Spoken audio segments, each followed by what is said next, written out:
Welcome everyone to today's webinar. I am Eric Oliver with Becker's Spine Review. We will begin today's webinar with a presentation and we'll have time at the end of the hour for a question and answer session. You can submit any questions you have throughout the webinar by typing them into your control panel in the space labeled Enter a Question for Staff and clicking Send. We are looking forward to hearing your questions. Additionally, in about a week following the webinar, we will be sending you a copy of the recording to the email you used to register. At this time, it is now my pleasure to start today's webinar by introducing our presenters. Dr. Jansen is board certified by both the American Board of Orthopedic Surgeons and the American Board of Spine Surgeons. Dr. Jansen completed his spine fellowship both at Lakewood Orthopedic Clinic in St. Gallen, Switzerland, and is currently clinical associate professor at the University of Colorado. Dr. Jansen enjoys research, national and international lecturing, and teaching, as well as keeping up with the current trends in the care of patients with spinal disorders. Dr. Johnson is Director of Clinical Education and Marketing for Therapeutics. He has over 15 years of experience in the medical device industry.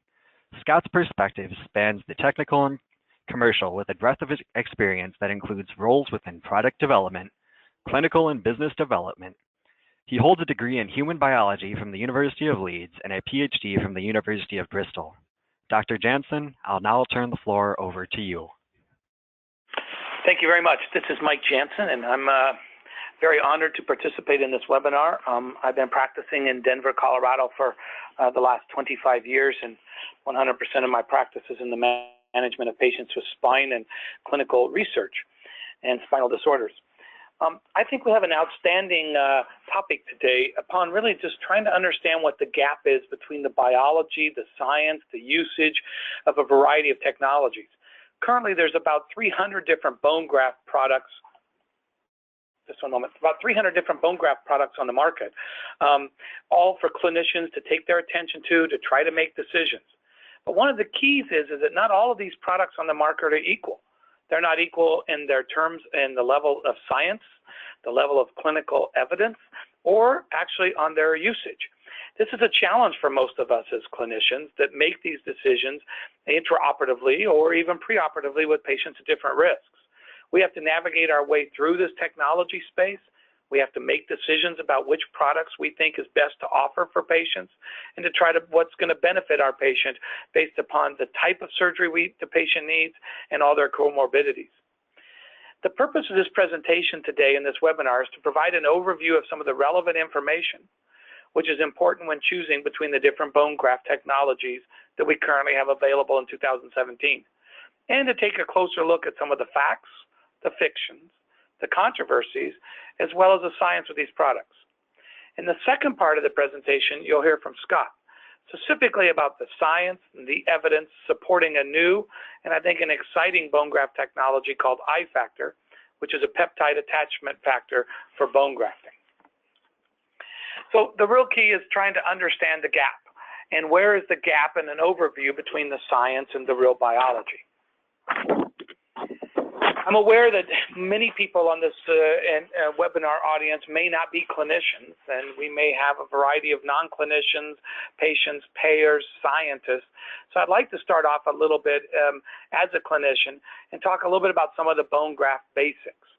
And we'll start by reviewing actually what a bone graft actually is and what a bone graft isn't. Now, bone graft itself, or what are bone graft substitutes? It's a synthetic, inorganic, or a biologically organic combination that can be inserted into a bone defect or in a combination with other materials, such as either autogenous bone graft or allograft. But the most important thing, at least to set the stage, is that it's important to remember that despite a lot of number of bone graft substitutes available on the market today, there are various mechanisms of actions, and only the bone cells themselves, which we refer to as osteoblasts, produce, manufacture, and grow bone.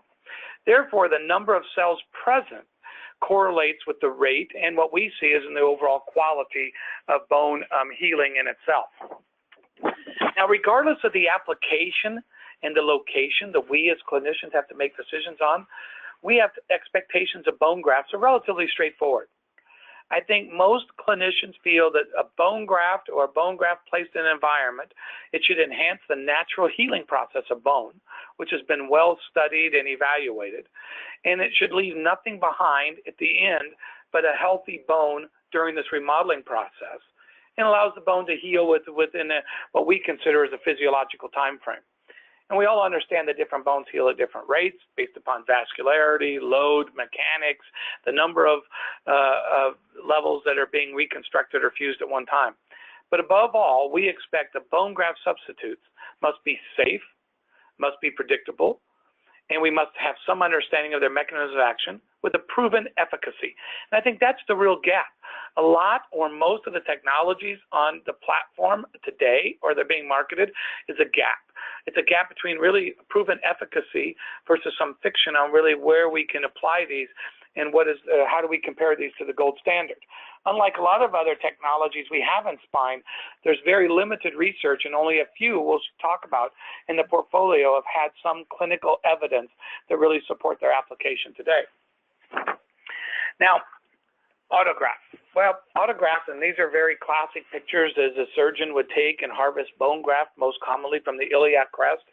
And autograft remains the gold standard, which we measure because autograft, and we'll go through this, has the three properties we look for: osteogenic potential, osteoinductive potential to induce bone formation, and the lattice work or osteoconductive potential. And all three of these essential elements are important for bone healing, both osteogenic cells, biological signals, which are something that's going to stimulate these growth factors, and the scaffolding, and that's really critical. Not only is autograft the gold standard for the efficacy, we're using the patient's own bone stock, so there's really no risk of transmittable issues or histocompatibility things. And on the downside, there's a limited supply. And even though this looks like abundant amount of surface area and abundant amount of bone graft, there are morbidities of taking harvesting the bone out of the iliac crest, irritating the sacroiliac joint, the limited supply revisions, post-op pain, increased OR time. And in 25 years, I've seen all of these things as we've evolved through a lot of different technologies, but still we will kind of always, I think, in my career, revert back that the gold standard remains autogenous bone graft. But there are disadvantages, and we weigh these disadvantages against some of the synthetic properties of new technologies that may be more equivalent, and to some extent also may have an increase in clinical efficacy or safety compared to our gold standard. Now, this is what I mentioned a few minutes earlier, and I'm not going to go into all the details of this in the presentation, but we think about the three most important things in a biological incorporation of bone. And it's important to consider all of these because they're relevant to some aspect of bone healing: osteoconduction, osteoinduction, and osteogenesis. And historically, most clinicians would agree that bone graft and autogenous bone graft is the only one that historically has held all three of these. In terms of which of these we use and how we categorize for different bone graft substitutes, we benchmark against each of these subsequent qualities. Autograft exhibits all of them. However, the majority of bone graft substitutes that are currently on the market, and earlier I mentioned there was over 300 of them, they compromise only the simple osteoconductive scaffolding, which means it's just a scaffolding itself to try to provide an environment for biological incorporation. These scaffolds provide a surface for the cells to gradually populate, to gradually model over time, and their efficacy is determined by both the chemistry and the morphological characteristics, or often even the pore size. A number of years ago, I was actively involved in using coral in the pore size, and we learned a lot about scaffolding as well as osteoconductive ability. Now, stem cells, on the other hand, are therapies that offer a potential for osteogenesis, and that occurs by introducing this concentration of cells to a site or to an injury location. However, in my experience, these cell preparations taken the OR to propel these are not autogenous. There is a risk of host rejection still. We're not for sure of the number of live cells, what the mechanisms that turns these on, and there's a number of unanswered questions. There's very few products today that we have available as clinicians that possess the inductive properties and those that have the powerful mechanism of actions which allow growth factors to stimulate stimulate, the most important mesenchymal cells to differentiate down this lineage. Although products offer high levels of efficacy, we use clinical, sometimes supraphysiological doses in order to try to get some underlying response compared to what we've used historically with autogenous bone graft. Now, bone graft types. When we take a look at this landscape between autogenous bone graft, allograft, growth factors, attachment factors, stem cells, there's an entire platform that's almost confusing to students, to physicians, to industry, to payers, to the patients themselves. And I get, flooded with questions as patients come in today searching on the internet with confusion of all these, because we have a multitude of bone graft options available. And as healthcare professionals, it takes a lot of time to make that decision. You can group some of these products based upon their origin of the material, the principles of biology to some extent, but regardless of the origin or the composition of all of these, whether it's platelet-rich plasma, DBMs, allograft, bone graft factors, or any of these, it becomes somewhat of a challenge to be able to compare their efficacy against either autograft as really the overall arm that we're trying to make good decisions on and use as a substitute going forward for biomaterials. Many of these solutions have been kind of waxed and wanes in popularities over the last 20 years, but perhaps our experience with growth factors, particularly BMP2, is probably the one that the most clinicians have the most amount of experience with and have seen the changes in the last decade in our practice. But we're well aware of a number of publications that have now began to surface regarding the potential side effects and the risk factors, especially with some of these osteobiologics, especially BMP2. So with all of these products on the market, how do any of us as clinicians or that are involved in training fellows or residents help them make good decisions what's the best appropriate bone graft or bone graft substitute to use in a patient today? Well, first, I think it's appropriate to say that there's not one solution that is really good for all patients, and there are multiple factors that we have to decide what is relevant when choosing the best bone graft substitute. Number one, as clinicians, we have to have an appreciation of the biology, the different healing environments, the clinical factors that affect that, patients that are diabetic, smokers, osteoporotic, multiple previous surgeries. Number two, as clinicians, we have to be inspired by the evidence. And I think that's really the gap in what we chose for a title of this webinar, is sometimes there is a gap in between usage and the real evidence or the evidence-based medicine. Now, it's not always possible to have great evidence-based medicine, especially in spine surgery. And only recently, when we started some of the FDA clinical trials on total disc replacements and osteobiologics, it's really the first time we've had really good randomized prospective clinical trials to really have good burden of proof to know and then share that in the literature. And number three, with this increase in burden of proof on our healthcare systems, the hospitals have to really make good decisions on what they're going to purchase, because sometimes there's a substantial issues about cost and coverage. These supplies shouldn't be overshadowed by the strength of the evidence and what's really available, because specifically in the United States, both national and regional payers are limiting coverage to many of these products, which is limiting access to the clinician and limiting access to this technology to the patient, because they unilaterally decide this is experimental, or it's not necessary, or it's not going to be covered under a global cost of a healthcare system. So when we consider the clinical applications, we need to be aware of three important biological requirements. And all of these are relevant for the successful bone healing. But we also need to be considerate of the fourth, which is mechanical stability, that the surgeons spend a lot of time preoperatively planning and trying to make good decisions to understand the best natural history of any condition for a patient. Alleviating spinal stability and correcting deformity is a lot of the degenerative cascade that we manage. In addition, clinicians have to be considered about the suitability of this graft material. If the patient presents with risk factors of achieving a bone fusion, do we go back to some of our historic treatments such as electrical stimulation? Do we go back and look at osteobiologics? Do we try to get more bone graft? Do we take a look at their healing potential, diabetes, smoking, bone disease? All of these factors are going into what we choose, not just for instrumentation, but for also the biology. The most important thing is choosing the right bone graft. And choosing the right bone graft substitute in all of our practice is extremely challenging because there's a large number of products and technologies on the market. I always tend to think a technology is a product that has science, and a product is just another Me Too product that may not have any science behind it at all and no efficacy. I tend to use the same when I look at any implant technology. But bone graft materials should really be chosen based upon a reasonable burden of proof that has been recommended by a number of review articles, peer review articles, and science, and many times independently reviewed, as we've seen with our academy through the American Academy of Orthopedic Surgeons. And they've taken positions that these reviews highlight some of the lack of evidence that we have on high quality data supporting most of the technologies that are on the market or being marketed by companies in industry or being recommended to some extent with the lack of evidence-based approach between all of these different types of products and subsequent technologies. I love this slide because it helps put together the big question that we have upon how we what is a PMA, what's an IDE, what's a 510K, and how do we do that, and which products are followed underneath the 510K, which ones are completely unregulated.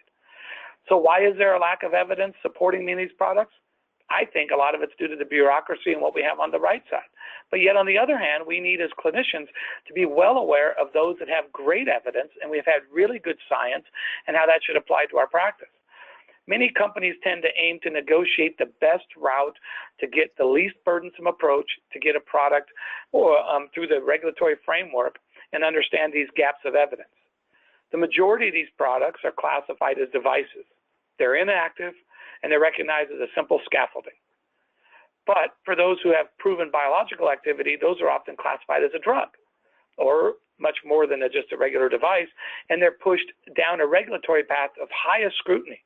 I've been involved in many of these clinical trials that are run through PMAs or IDEs, both in osteobiologics and implants, and they're very time-consuming, very expensive, but they give us really good data that we can't really just throw into the same lump that we see when we have animal studies and 510Ks and unregulatory rated products.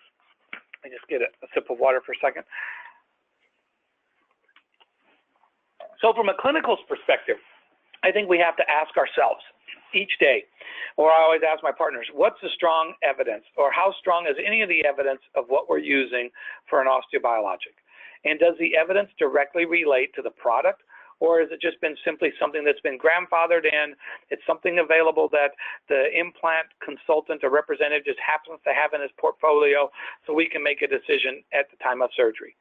In addition, although the evidence from some of the animal models and the drill defects that we've seen in bone may be informative, it may not represent what really is the best treatment or the same biological environment that we use in a patient for in vivo performance, especially in spine.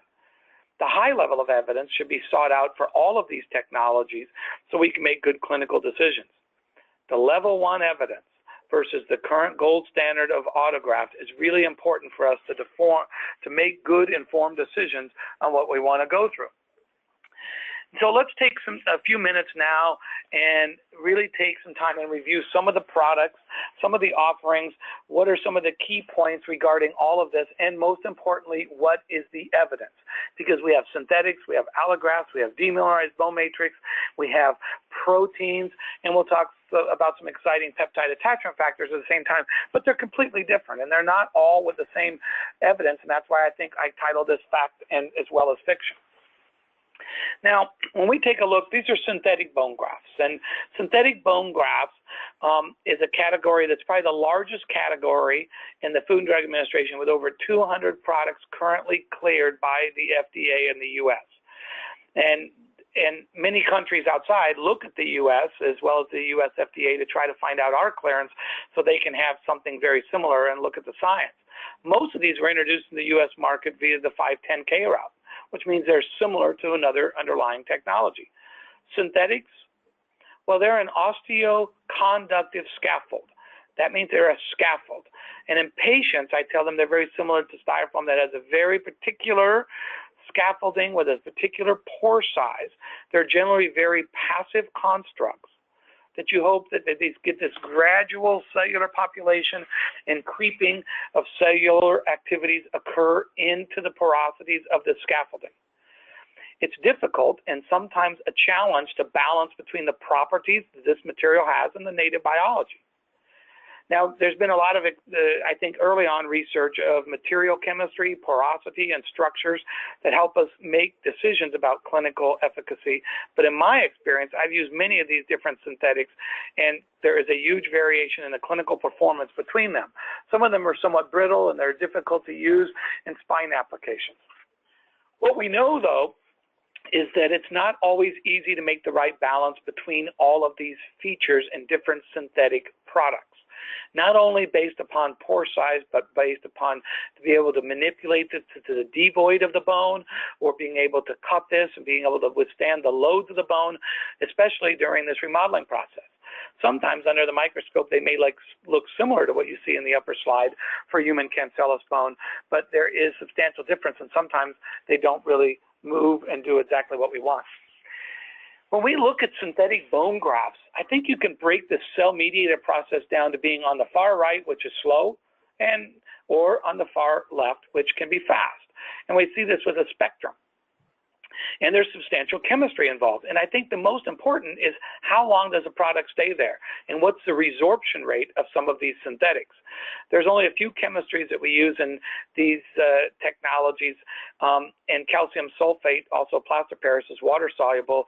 And you can see how it changes. It's fast resorbing and may not be there for a substantial time frame. Now, in the cervical spine, there's synthetic evidence that includes level 1 studies. However, this was concluded that chloral hydroxyapatite was inferior to autograft control, in addition to some of the other highlighted aspects. And so we really don't have great, besides one, you see one level study, 2-level studies, and the rest are really kind of the weakest level of evidence that we see for level 4 studies. So it tends to look that there is some data available for synthetics. However, we must also remember that there's a large number of different types of synthetic chemistries that probably have an impact on what we're actually using as clinicians. Cancellous graft, on the other hand, is a very popular choice. Very popular choice for clinicians, and it's used in approximately, about a third of bone graft procedures, especially in spine. Allograft is essential for an osteoconductive scaffolding. A little different than we were talking about before. And the material is relatively inexpensive. It's available at most facilities.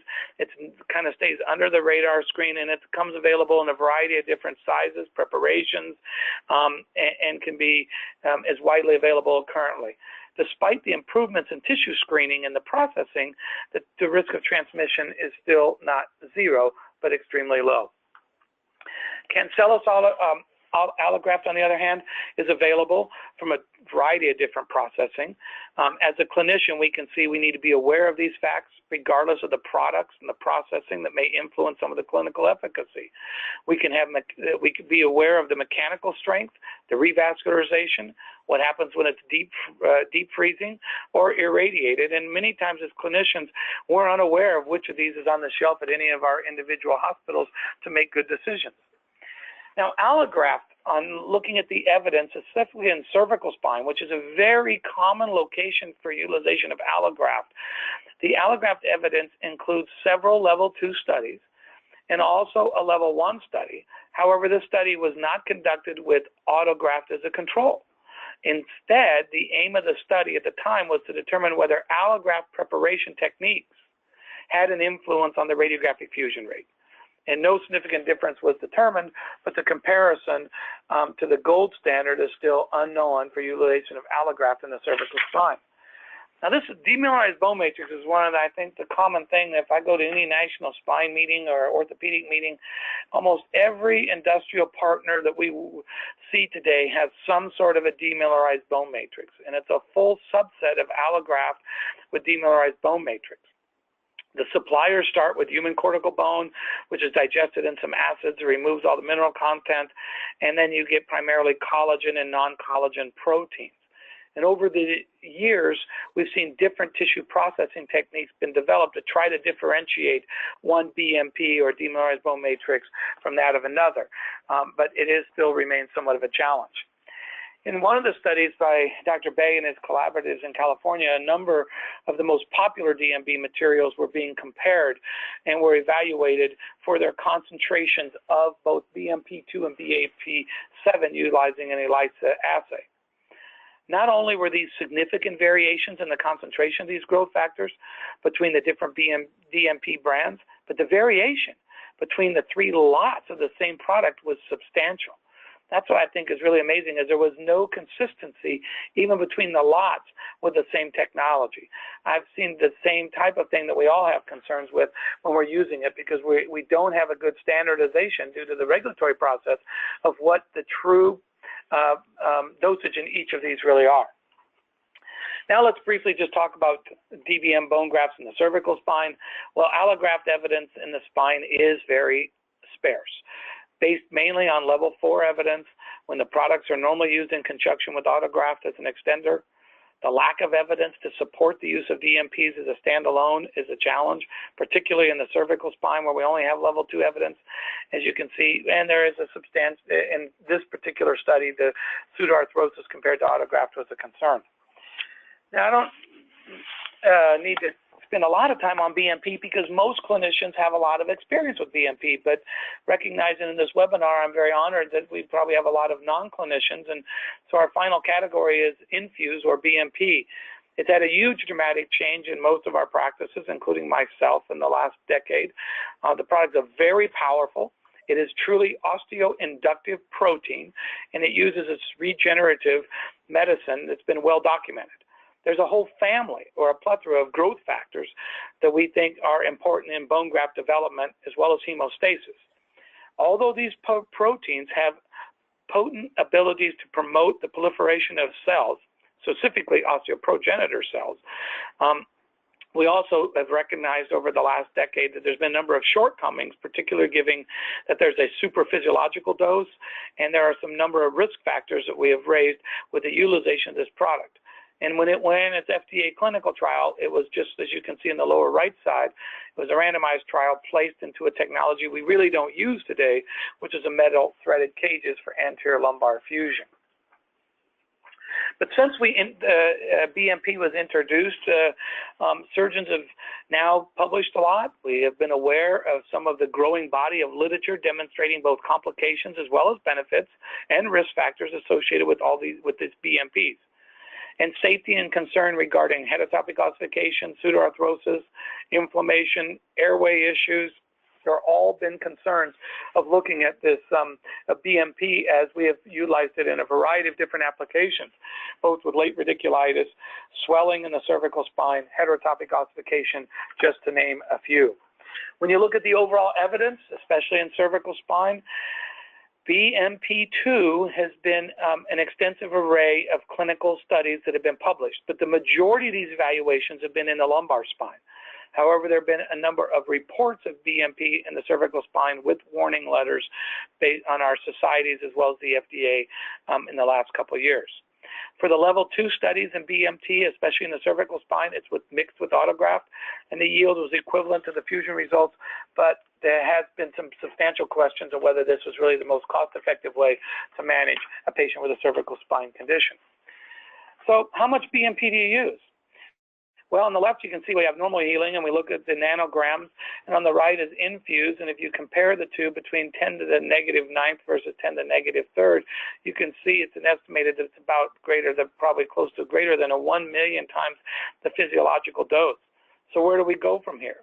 And is this the right amount? And how much BMP do we use for different applications from manipulating the biology?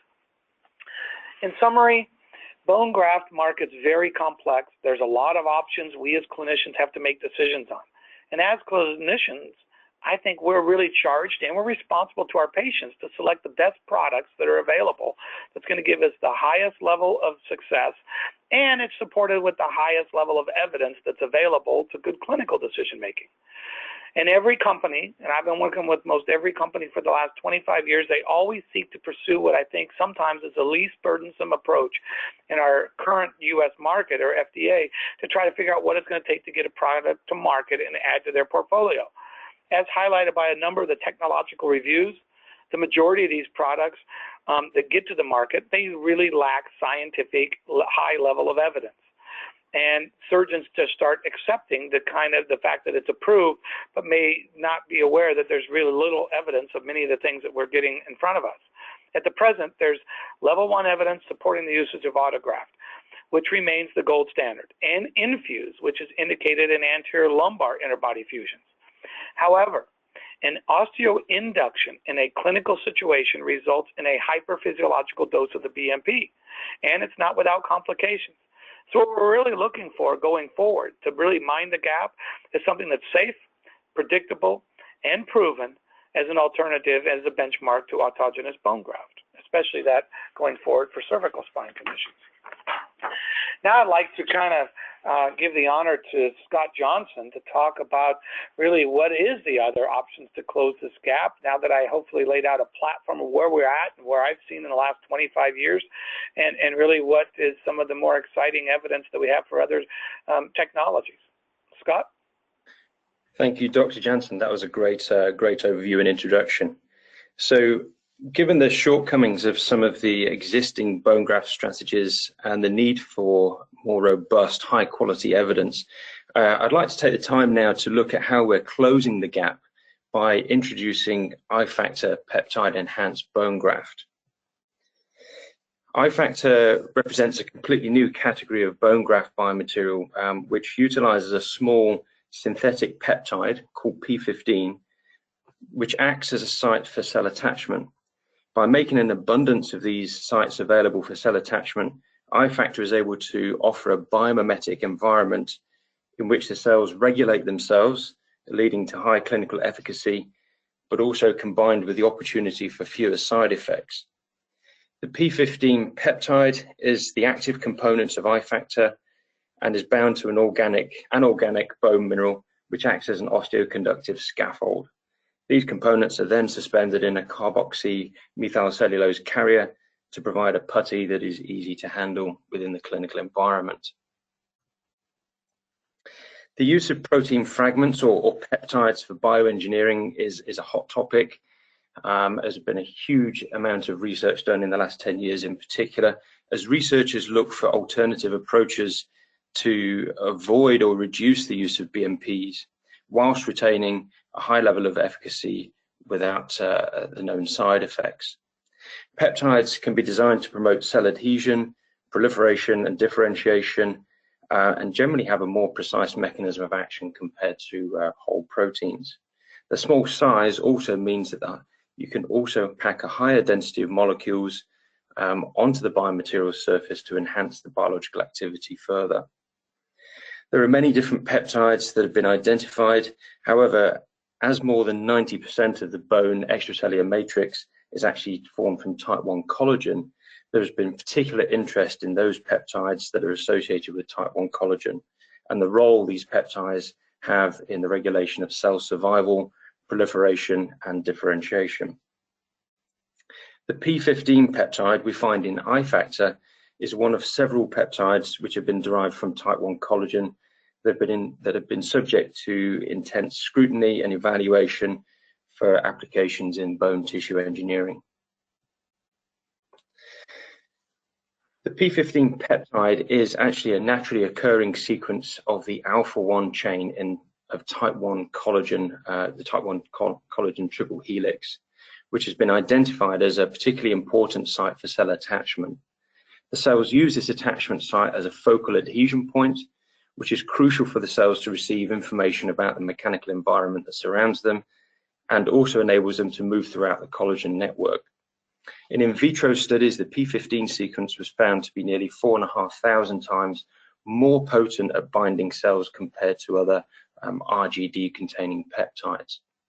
So the capacity for P15 to act as an attachment site for osteogenic cells means that I-Factor has a unique mechanism of action that is not available with any other bone graft substitute.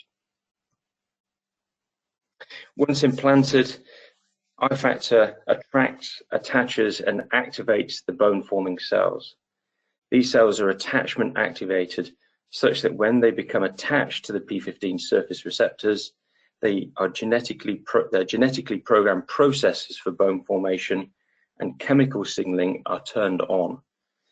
This includes the production of specific growth factors such as cytokines and bone morphogenic proteins. However, because these processes are being mediated by the cell attachment, the production of these potent growth factors are actually regulated by the cell in physiological concentrations. By making an abundance of the P15 available at the ABM surface, iFactor is simply making use and amplifying the natural bone forming process. This unique surface-based mechanism of action not only allows first the potential for powerful bone formation, but the influence of P15 is restricted to the surface of the ABM, which means that you only grow bone where you want it. The mechanism of action also ensures safety. The attract, attach, activate mechanism of action maximizes the potential for the native biology to heal or fuse, but has several safety benefits versus alternative technologies. First, it's not osteoinductive or morphogenic. This means that it will not trigger cells to differentiate into a different type of cell, which could potentially cause safety or efficacy concerns, as we've heard from Dr. Jansen. The P15 peptide and iFactor cannot lead to ectopic bone formation. If iFactor is located within soft tissues, fibroblasts rather than osteoblasts will tend to be the dominant cell type adhering to the surface, resulting in fibrous tissue encapsulation. It's not chemotactic and will not act away from the surface of the material or the implant site, as the P15 is bound directly to the ABM. Instead, iFactor is haptotactic, providing cells an abundance of attachment sites, which they not only use for attachment points like rungs on a ladder, but they also use them as sites for motility throughout the graft. With a unique attract, attach, activate mechanism of action, you get powerful bone formation without many of the potential safety issues which are inherent to some of the other alternate bone grafts. The mechanism of action is well understood. P15 has been shown to increase the number of adhered cells, lead to cellular differentiation and increased expression of key growth factors, including BMPs and alkaline phosphatase. In addition, the presence of P15 has also been shown to enhance cell viability. All of these features are important for successful bone formation. Compared to a simple non-active osteoconductive scaffold, the presence of the P15 peptide results in significant increase in the number of cells adhered to the ABM surface. In addition to that, the presence of the P15 also encourages cellular activation and quicker development of the cytoskeletal organization. This benefits cellular colonization of the graft surface and also the development of cell-to-cell communication, which leads to early bone formation. But as Dr. Jansen was highlighting, as with many other biomaterials, does the good science and the preclinical data, does that really translate into real clinical benefit and ultimately a performance which provides an efficacy that's equivalent to that of the current gold standard autograft? iFactor has a long and successful clinical track record. The P15 ABM technology was first introduced into the clinical setting in dentistry in the 1990s and has been safely used in over 500,000 cases. The current commercial form of the product has been utilized commercially for orthopedic and spine applications outside of the US since 2008. And to date, there's been over 25,000 cases successfully implanted. In the US, iFactor was first approved by a PMA in November of 2015 for anterior cervical discectomy and fusion. To achieve the FDA approval as a drug-device combination, iFactor has been the subject of a prospective level 1 randomized clinical trial in which iFactor was compared directly to local autograft in anterior cervical discectomy and fusion. The study was randomized 1-to-1 and utilized a non-inferiority statistical design with 4 key primary outcomes of fusion, neck disability index, neurological success, and safety. A total of 319 patients were enrolled in the trial across 24 clinical sites in the US and Canada. Patients are scheduled to be followed up at predetermined intervals up to 60 months follow-up. The primary outcome for the FDA submission was actually measured at 12 months follow-up. The surgical procedure was a standard single-level anterior cervical discectomy infusion using an allograft ring as an interbody spacer combined with an anterior plate and locking screws. In the investigational arm, the allograft ring was filled with I-factor, and in the control arm, the allograft ring was filled with local autograft. The success criteria for the study included radiological success, which was defined by achieving radiological fusion at 12 months follow-up. Neck Disability Index, which was based on an improvement of 15 points or greater at 12 months post-op. Neurological success, which included maintenance or improvement of neurological status at 12 months. And also safety success, which included the absence of reoperations and also device-related adverse events. In terms of the study outcomes at 12 months, the study demonstrated that all 4 primary endpoints met their statistical criteria for non-inferiority as designed. There was 89% of radiographic fusion in the I-factor patients versus 86% of fusion in the autograft control patients. In addition, there was no statistical difference in safety outcome measures. So the study primary outcomes demonstrated that I-factor was non-inferior to the current gold standard of autograft. Radiographically, although the primary radiological fusion endpoint was at 12 months post-op, the radiological evaluation was often associated with fusion being achieved quicker in the I-factor patients compared to those patients in the control arm. In addition to the 4 primary success criteria, an overall success metric was also included in the prospective statistical study design. In order to achieve overall success, the patient must meet the success criteria for all 4 of the primary endpoints. This makes the measure of success highly clinically relevant.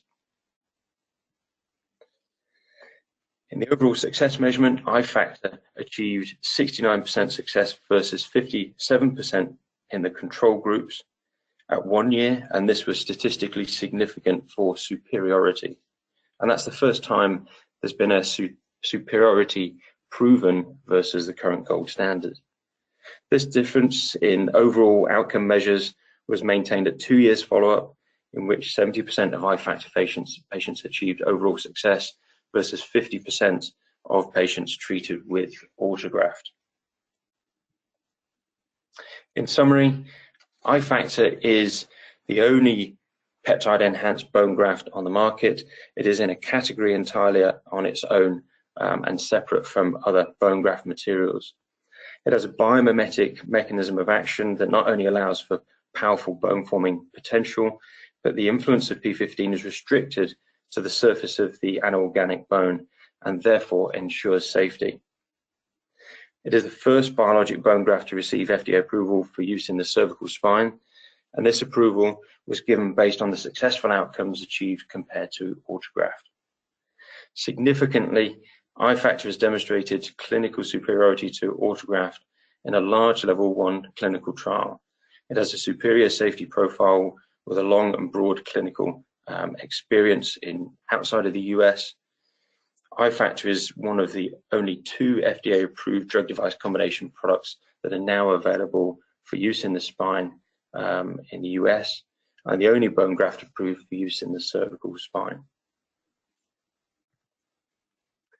So I'd like to now after that brief review, I'd like to hand back over to Dr. Jansen, who can provide a sort of final clinical perspective and some closing remarks, particularly about how he sees I-factor fitting into the overall clinical armory. Thank you very much. That was very good, Scott. And I was very proud to be the lead investigator of that FDA clinical trial with I-factor.